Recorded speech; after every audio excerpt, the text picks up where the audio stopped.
Hello, and welcome to the next episode of the Spirit and Soul podcast. I am your host, Tiffany Cohen, and today we have a very, very special guest because we have with us our resident astrologer at Spirit and Soul, giving you all the juicy details about moon mapping and lunar living and astrology, which we all love and we all talk about. So I'm so excited to have her here finally. Welcome to the podcast, Marisa Dalpiaz. Thank you so much for having me, Tiffany. Of course. Be here. I'm so excited that you're here. We've been talking about this for so long, so Yes, we did it. Awesome. So, Marisa, why don't you start by just kind of telling us a little bit about yourself, how you got into lunar living. I mean, it kind of goes. And all the things, astrology. Combine moon mapping and lunar living. I know, they go hand in hand. So how'd you get into astrology and all the things? Mm-hmm. So my journey with astrology and lunar living really started about 2017 with my nodal return. The moon has lunar nodes, and you also have those placements in your birth chart. And so that's kind of really what kicked off my spiritual awakening, for lack of a better word. And your nodal return is usually followed very closely by your Saturn return. And one of the zodiac signs that Saturn rules is Capricorn. And I happen to have my moon in Capricorn. So it was a very, astrologically speaking, it was a very ignited time of personal astrology for me. And it was during that time that I really started to notice a pattern of things that were happening around me. And I just learned everything that I possibly could about astrology, lunar living, and tarot during that time. Oh, wow. Yeah, that's kind of like where it all kicked off. All right. So it kind of all just kind of came down on you. So how did you really start to say, you know what, I feel like I'm being pulled? Did you feel like you were being pulled towards it, or were you kind of always in the back of your mind, ooh, I want to? I mean, I was always interested in astrology as a kid. And I think that looking back, knowing what I know now, I was always a very moon sensitive child. And of course, knowing what I know now about my own astrology, as a Cancer rising, I am ruled by the moon in my birth chart. So the moon is a very important planet for me. And even having not known that about my own astrology, I think I first noticed my own moon sensitivity, as I was going through my Saturn return, my sort of astrological coming of age. I realized that I kind of always struggled with consistency throughout my life, consistency of emotion, consistency in things I was trying to manifest or projects that I was trying to put out.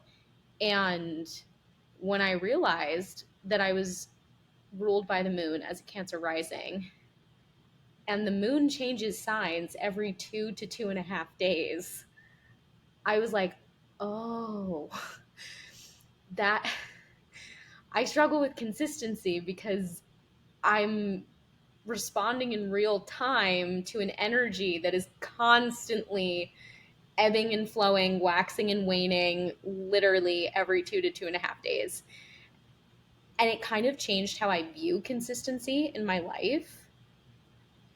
Once I learned that, I define consistency for myself, and I have a standard of what consistency is that is probably different for somebody else who maybe isn't as moon sensitive as I am.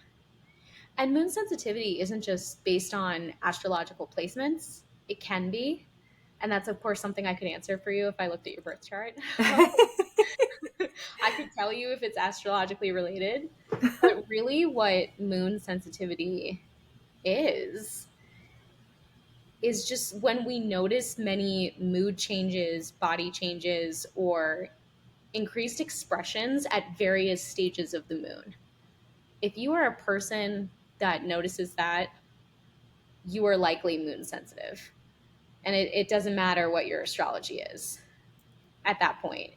If you can make those connections, that you experience those big ebbs and flows and waxes and wanes with the different stages of the moon, you're connected to the moon and you are a moon sensitive person.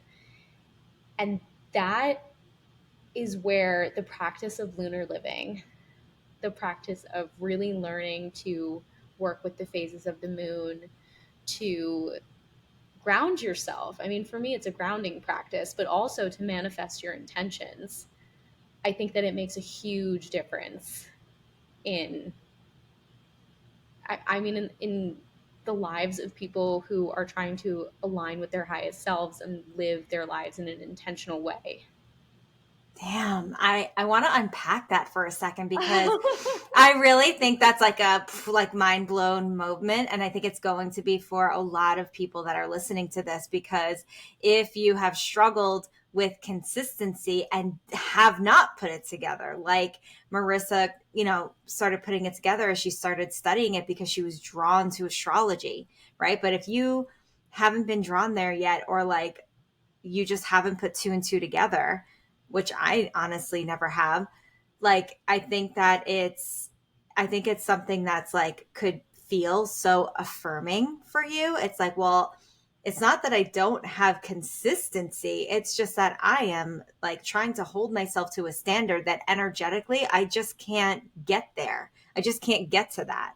Mm-hmm. And I think that that's like probably a breath of fresh air for a lot of people who struggle with consistency. You just have to look at consistency different. So how do you kind of look at it for yourself? Like, what are I know you said you had some standards for that. Like, how do you look at consistency for you?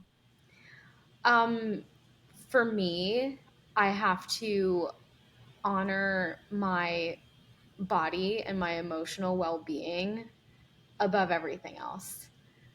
I can't, especially in terms of like work and career, because my moon sign is Capricorn. I tend to be very emotional and emotionally invested in career things and projects that I'm working on.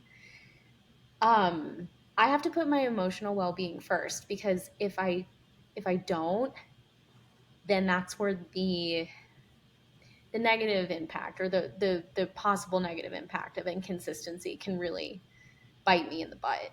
So I'm sorry, is it just because you feel like you're not getting things done?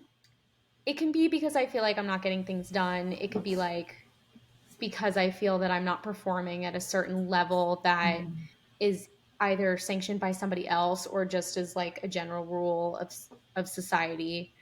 I used to feel that way about my emotions when I was a kid, like as a moon sensitive kid. I used to feel guilty that I couldn't like keep my emotions regular. Like I would have mood swings, like I would feel things so much more intensely than other people. And so there's like a lack of consistency in like how you express emotion or how you manage emotion, that I really needed to also take a look at and kind of like adjust as I got older. So now it's not necessarily about how productive I'm being in a work project or how well I'm managing an emotion that somebody else perceives to be frustrating for them. Mm-hmm. It's about how I am consistently honoring my emotional well-being and honoring my authentic energy levels for when I truly feel really productive and aligned with the action that I'm working on, whether it's like a project for work or it's a personal thing I'm manifesting. Like I need to be consistent about that. Okay. Does that make sense? Yeah, it You can totally kind of like does. change what it is that you're defining as consistency and like what you're using to measure consistency, if that makes sense. Yeah, it totally does. And I think that it gives, even like your definition may be different from what somebody else's consistency is now that they're realizing this, and that's okay. It's Yeah. like, okay, what is, as long as I create a standard for myself, right? And it's not what other people think it should be and all of that stuff. What is the standard I create for myself? Because I'll get that same project done, but it's going to get done in maybe a different way than somebody else. Yeah, and maybe even in a different time frame than maybe even you originally intended. And like that's okay. Like I think that was a big lesson for me with consistency Mm, is allowing things to happen in their divine timing instead of like what the societal standard is for like consistent timing. okay. Does that make sense? Like there's Yeah. a you know, like if society says like consistency is being able to accomplish XYZ every 2 weeks, but that's not consistent for you, that's okay. Yeah, absolutely. That's kind of what I mean. You know what I mean? Yeah, I do. So this is kind of really like living into that like lunar living aspect. So can you tell everybody a little bit about like what lunar living is and like why it's so important? Yes. So I define lunar living as a magical lifestyle because I truly feel that it has brought magic into my life that enhances your ability to connect with your intuition, understand your emotional nature, and manifest your intentions so you can live in alignment with your highest self. And I think that it's important to mention that even if you don't think, keyword think, that you're moon sensitive the way that I am, um, the practice of lunar living can still be really important if you are a person who is looking to connect more deeply with your intuition.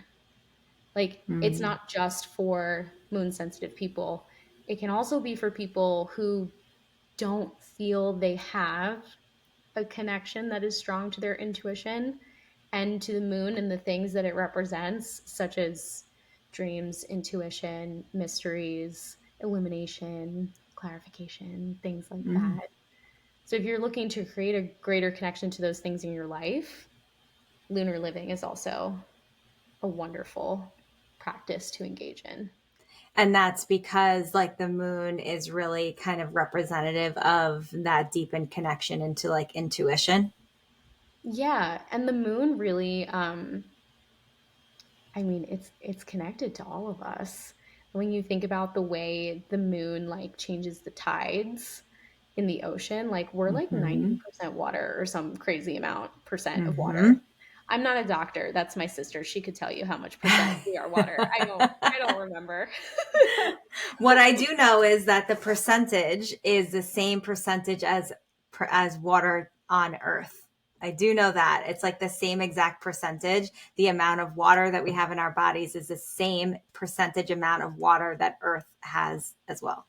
That's the coolest thing I've ever heard and I love it. Right? So, of course, like you said, we would be really affected by the moon, that we Mhm. just as our waters of the earth are affected by tides, high tides, low tides, so are we. So, of course, you're going to feel that. That's why lunar living and what Marissa's talking about is so important, because when we truly deepen into it, we can have that energy of the moon really to guide us and help us to kind of like show up as our best self Yeah, and and you not can. fight against the tide, literally. Yes, it is literally a tool to fight against the tides of life.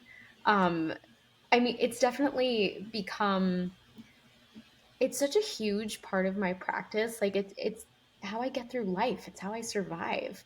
I mean, even before we sat down to record this podcast, we were trying to think of a time to record the podcast. And I said, well, we could do it tomorrow, but the moon will be changing signs. It'll be void of course for 14 hours. And I know for myself, as someone who is moon sensitive and moon ruled, that's not really a good time to be working actively towards anything I want to manifest. And so I was like, we could still try it if you'd like, but I recommend maybe doing it tonight or another time. And I went with it. I was like, yeah, let's do it. Let's do it tonight. um, that's another thing that I do talk about on Instagram sometimes when the moon goes void, of course. Again, it just means that the moon is changing zodiac signs. And sometimes this can take as short as time as like 10 minutes. And I don't even feel it when it's that short. When it's like a couple of hours, like 2 or 3, not really a big deal unless it's like happening first thing in the morning when I'm about to wake up. Then no, I need to wake up really slow because I feel really tired when the moon is void, of course. But when it's void, of course, for like hours in a single day, like I'm talking like 6 or more hours in a day, I need to rest and like not do anything. And I highly recommend that if you're able to, you also take advantage of that when the moon is void, of course, for more than 6 hours at a time. Like So we, the Go go ahead. ahead, sorry. No, I was just gonna say it's like so funny because I was saying the same thing to you. I'm like, and I didn't know any of that. I didn't even know what void of course meant until this moment. But I'm like, if she's saying that tomorrow's a rest day, I've been feeling like I wanted to have a rest day tomorrow. Like I'm like, Wednesday's gonna be my day to rest. Wednesday's gonna be my day to rest, and I'm kind of working up to Wednesday being a day of rest for me in this particular week. So it's just funny how like I was just innately leaning into it, but that's that intuitive side, would you say? Yes, that's that intuitive side. And if you're beginning your lunar living journey, um, I highly recommend that you keep a journal as well when you're beginning to track the moon phases daily and just kind of like record how you're feeling first and then look up what the moon is doing today. And Oh, I I like find that. that I find that that's when I make the biggest aha moment connections is when I honor how I'm feeling first and then I go check. Okay, what is the moon doing? Mm, You know? I like that. So lunar living is really just kind of like mapping out or understanding the days that it's best to do things or to kind of stay away from things on. Is that what you would say in order to manifest and any of that? Yeah, I would say that lunar living is intentionally living with the lunar phases. And the way that I define moon mapping is more like it's a specific tool that I use for manifesting specifically. So like I always manifest new intentions with the new moon at the beginning of the moon cycle. And I will look up the energy of that moon, understand what house it's falling in for me. And this is something that I will teach you all to do in moon mapping readings and in Lunar Living 101 next week on August 21st. I don't know when this If I podcast was is going to say, out. if you're listening in real time. If you're listening in real time, the Lunar Living class is happening on August 21st, which is next week at the time that we're recording this. So sign up for class and you'll learn more about this. But um, I They can catch the replay. you can catch the You can catch the replay. yes, and I understand what my intention is based on the energy of that moon and where it's falling in which specific house in my birth chart. And then I look at how the moon is going to travel through the houses of my birth chart throughout that cycle of like 28 to 30 days. And I literally map out, okay, on this day, the moon is going to be in my second house. So this is a really, really great day to review how this intention is aligned with the values of like aligning with my higher self. And it would be a really good day to put forth an action that may result in like financial gain for this intention, etc. And I kind of do that through the whole moon cycle. I like plan out, okay, on this day I have to do this ritual, and on this day that's a good day to release this blocker that might be interfering with manifesting my intention. I really go in deep. And it has helped me manifest really beautiful things. Um, and even when those manifestations don't come to fruition, it's very easy to see why. Mm. You know, That is like a secret weapon. it's very easy to see why. To be quite honest, that is a secret weapon. Because oftentimes, if we don't manifest something, well, I guess number one, it would be like, is that thing actually aligned for you? Like, is that something, right? And that's the moon cycle, you find out it isn't. yeah. And then I would say that this secret weapon of like looking at the moon and kind of saying like, okay, well, why didn't I get this thing? Well, did you release what you needed to release? And it's like, maybe we know this like in our minds because we talk about these things at Spirit and Soul. So hopefully you've been learning that, but it's like a really great like tool, this moon mapping, to kind of say like, well, I really didn't lean into any of these things. And now we're here at the manifestation day and I'm like expecting all these things to happen that are not because I didn't do all of these things before on the days Marisa told me to do them. And I find that people are always really excited during the waxing phase of the moon, like setting the intention on the new moon, really working their way up over that 2 weeks to the full moon. Everyone's always really excited about the waxing phase. But then when it comes to the waning phase and it's time to like really look at what could potentially be blocking your manifestation after you've released it on the full moon, you've released it to the universe, then it's up to you to look at yourself and see, okay, where am I blocking this? I already gave it to the universe. The universe is going to take care of it, but how can I help? Like, what blockages do I need to release? If you're not working with the waning side of the moon and you're skipping your shadow work and you're releasing rituals, that it's not as fun, that side of the moon, but it's very important, you know? Listen, I love me some shadow work, and anybody listening right now, I'm going to hope, I'm going to pray that you are doing your shadow work with how much we talk about shadow work. So I'm hoping that you love the waning, we said waning, right? The waning phase. I'm going to hope that you love the waning phase of the moon. I mean, listen, it's uncomfortable, but that uncomfortable feeling leads to your transformation. So I feel like it's worth it. I find the waning phase to be so clarifying. Ooh, like I like that. Sometimes uncomfortable, yes, but very, very clarifying. And it also does depend like what moon phase you were born in. That can also give you a lot of clues as to when you will have the most energy within the moon cycle. So for me, I was born during waxing gibbous. And yeah, Tiffany, you gave me your birth time earlier today, and I've already done some snooping and some work on it. We were born during the same phase of the moon. FYI. Really? Yeah. So when do I have most energy? It's not tomorrow. No, not when the moon is void, of course. No, us two Cancer risings need to go to sleep and nobody talk to us if possible. No, we're both born during waxing gibbous phase of the moon, and really what that means is that we have a great desire for personal development in our life, and it's very important to us to be able to share what we learn from that personal development with others, like as our mission in our lives. That's like my whole life. Right? Literally my whole life. Sounds like our whole mission at Spirit and Soul Studio. Yes, it is. Up in a single birth moon phase.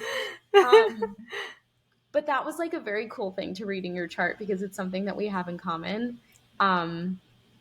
And it's funny with the universe, like calls to like. So that's a law of attraction. Here we are. podcast talking about moon mapping and lunar living. Like two wax and gibbous girls. I'm here for this. Oh, I love this. This is so fun. This is so fun. I love, like, I feel like astrology is, for me, like, it has always been such a almost like this other language.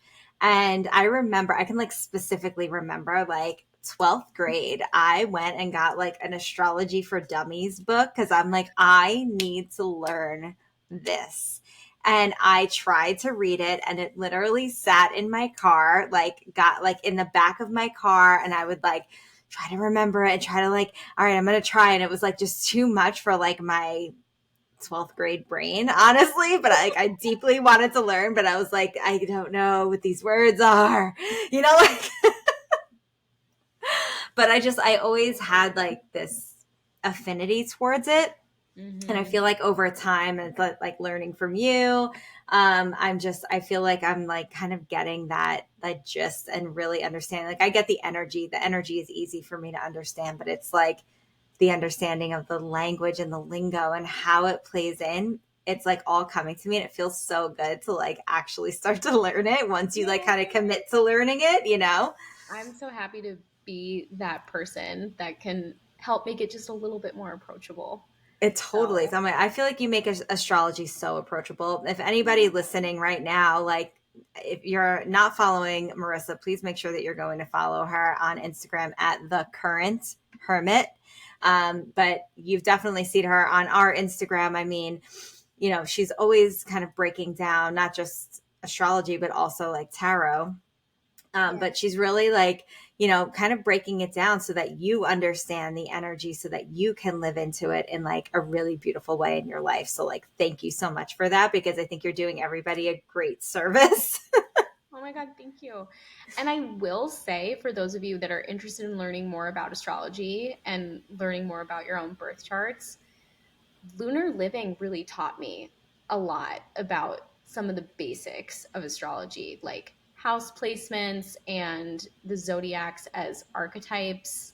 It really it helped when I was first learning astrology to look at the astrology of the moon phases and to just kind of like focus on that one planet and what it was doing. Like it was a really good jumping off point for me for learning more about not just my own personal astrology, but all the astrology things that I now Right. get to teach you about. Yay. So, what I really love too is that you are doing these different types of readings for spirit and soul, and it kind of covers like honestly, all of the bases that we talked about today. Like you have a moon mapping, you have your lunar living class coming up. I mean, like there's so many things, and of course, you're doing your like mini astrology, like natal chart readings, and you're doing your full. Why don't you tell everybody like a little bit about like what you're doing so that anybody can kind of like reach out and be like, oh, I need me some of that moon mapping. Like, Yeah, so the moon mapping reading, it's going to be a recorded reading that you will get from me. You'll purchase it, you'll give me your birth time. And when you give me your birth time, let me know what intention you are hoping to manifest on the next new moon. And then I will look at when the next new moon is coming up and I will map out a plan for you based on your birth chart and where the moon is going to be transiting through the houses in your birth chart. I will let you know when are the best days for quick, simple, practical rituals that can help you get towards your goal. And sometimes it's gonna be like do nothing, and that'll be helpful, because sometimes we need to allow space for integration as well and space for rest, or like the next step is not as impactful, you know? okay. That's moon mapping. Love that. And I love that it's recorded so that you can listen to it over and over. Like you can continuously go back to it. Yes. So I feel like with moon mapping that'll be important because it's such a short period of time to work with the moon as it changes. Again, it changes every 2 to 2.5 days. So having it recorded, I feel, is very useful. We're also going to be doing manifesting readings. So I'll use your birth chart and I will look at the next 6 months, and I will tell you what your best days for manifesting are based on your birth chart. And because that's less specific to the phases of the moon, we kind of look at 6 months and like all the planets that are available to you for manifestation. So there could be more days for manifestation, there could be less. It depends on your birth chart and what's going on in the current astrology. And Oh, that's then fun. That is fun. I have already started I already started this week scheduling full birth chart readings. They're 90 minutes. That is a face-to-face session with me. We will get on a Google Meet call, or if you prefer, I can meet you in person at Spirit and Soul, and we're going to go over your birth chart. And I'm going to give you the most in-depth information that I can in the most approachable way possible. And what I try to do, instead of like, do you know those like grids that you sometimes see on like free versions of your birth chart online? Mm-hmm. They don't show it to you in the wheel, they show it to you in this like table. Yes. And it goes in like chronological order from like your sun sign to like, I don't know, like the north node, or like however far down in the birth chart that free service goes. When I do birth chart readings, I don't go in the chronological order of that chart. I look at your birth chart as a whole, and I start with the information you need to know first. Like, what is the most important thing you need to know about your birth chart that is going to be most helpful for you to learn about yourself, manifest your intentions, and heal wounds from past lives so that you can align with your highest self? Like, those are the things Love that that. I'm looking at specifically when I do birth chart readings. Because, like, you could go look at the chart thing anytime. Like, I'm not going to give you the chart thing. I'm going to tell you what's most important out of the whole thing. Like, Yeah, and if I'm looking at the chart, I don't know what it says anyway. So okay. you know what it says. Remember, the I book guess. sat in my car in 12th grade. I know, Oh I my don't know. gosh. So I need I you. mean, And like, everybody listening needs you. no offense to Astrology for Dummies. I've never read it. Maybe it's a very informative book, but apparently it's not a very approachable book. Not for a You're 12th not. grader. You know what though? You're not a dummy. That's what the problem was. Oh, you It's know what? Astrology for Dummies, Maybe, and you're not a dummy. There it is. maybe that's what it was. And then the other reading that I'm also scheduling this week with a couple of people is mini birth chart readings. And I feel like mini birth chart readings are so like multi-purpose. I love doing mini birth chart readings. It could be an intro to your birth chart, or you could ask me about a specific placement in your birth chart that you have questions about, or even a specific transit. Like if you are a person who is very scared of Mercury retrograde, first of all, don't be scared of Mercury retrograde. I got you. It'll be fine. I will guide you. We will all survive and come out the other side. But just using it as an example, because that's the one we hear about most often in astrology, if you are feeling scared about Mercury retrograde and you want to know how it's going to impact you and your personal astrology, you can schedule a mini birth chart reading with me and we will get into it. I will let you know. Oh, that's cool. Because I feel like, yeah, like maybe if somebody's gotten like they had their birth chart reading done before, but they're like, oh, I just want to like have this like one little section and I want to see it from like your perspective. That's awesome that you're Yeah. doing that. Or even Awesome. if you've had a reading done before and you're like, I struggle connecting to the Capricorn placements in my birth chart. I can talk with you about your Capricorn placements, like things like that, you know? Yeah. And I feel like too, even if you have had one, I feel like I've had multiple readings and birth chart readings because I feel like everybody does it differently and you get so much like different information. It's like similar but different, you know what I mean? So it's like even if you've had one before, it almost like doesn't matter. Like you want to hear these different perspectives because each astrologer is going to have their different take on it, you know? And it's like I love Marissa's take on it. I really feel like it's like grounding. So Me which too. is yeah, considering that like it is such a cosmic energy, to be able to ground it down into reality, I think is a gift, by the way. I do think it's a gift. And I think that it's something that we can all use because, like you said, like Mercury retrograde, right? Everybody's afraid of Mercury retrograde. But if we understand first and foremost that like we don't have to play into the hype of it. Yeah, no, like, first of all, there's almost points in our astrological calendar where we have no retrograde planets are hard to come by. I just want to put that out there. There's Mhm. almost always something retrograde, whether it's Mercury or Uranus or Venus. Like right now, we're in Venus retrograde. There's always something retrograde. It's not anything to freak out about. I will explain it to you. I promise. We're all going to be fine. Yeah.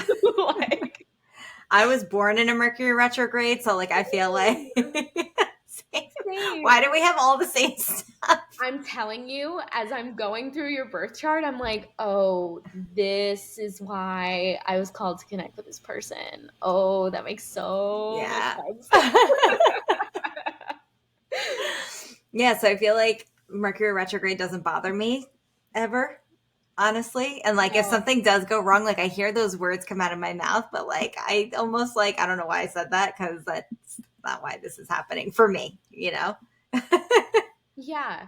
So that was another thing when I was first getting into astrology.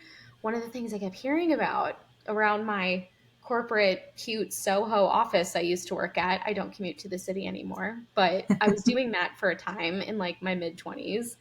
And all the girls would be like, oh, it's Mercury retrograde. My emails are like acting weird, stupid Mercury retrograde, da da da. And like everyone would talk about all these problems in the office that they were experiencing because of Mercury retrograde. And I would sit there and be like, why do I feel fine? Why do I feel great? Why do I feel like I'm actually solving other people's communication errors and messes? Hmm. And I actually found that that became a pattern for me during Mercury retrograde because I have it in my birth chart. I am the solver of all of Hmm. the crap that other people mess up and deal with. Like that gets to be my job because I feel clear and concise and connected to all of my mercurial energy during Mercury retrograde. That's when I feel like the most communicative and clear, and everybody else is On the fritz. and then it's fine. That's what Mercury retrograde natives are for. We're here to help. We're here to support Awesome. during the retrogrades. Awesome. Oh my goodness. Well, Marisa, thank you so much for all of this information. Thank you so much for being on the podcast. We really, we're so blessed to have you at Spirit and Soul and just so excited to have this chat with you today. Thank you so much for having me. It was a blast. Yeah, it was. All right. So, Marisa, how can everybody follow you like on Instagram? So on Instagram, I am the underscore current underscore hermit, like the tarot card and the crab. Beautiful. Awesome. So make sure that you are following Marisa for all of the astrology and tarot reading, tarot for yourself goodies. Okay. And Marisa, thank you again so much. So, everybody, please tell us what was your biggest takeaway from this episode. I would love, love, love to hear, and we will definitely pass everything on to Marisa. If you have any questions for her, you can reach out to her. You can reach out to Spirit and Soul. We'll absolutely pass all of your inquiries along. And if you want to sign up for your own birth chart reading, for your own moon mapping reading, which mine is underway, it seems, then make sure that you are reaching out to us. Head on over to the website. You can head on over to spiritandsoulstudio.com/Marisa, and you can see all the goodies that she has.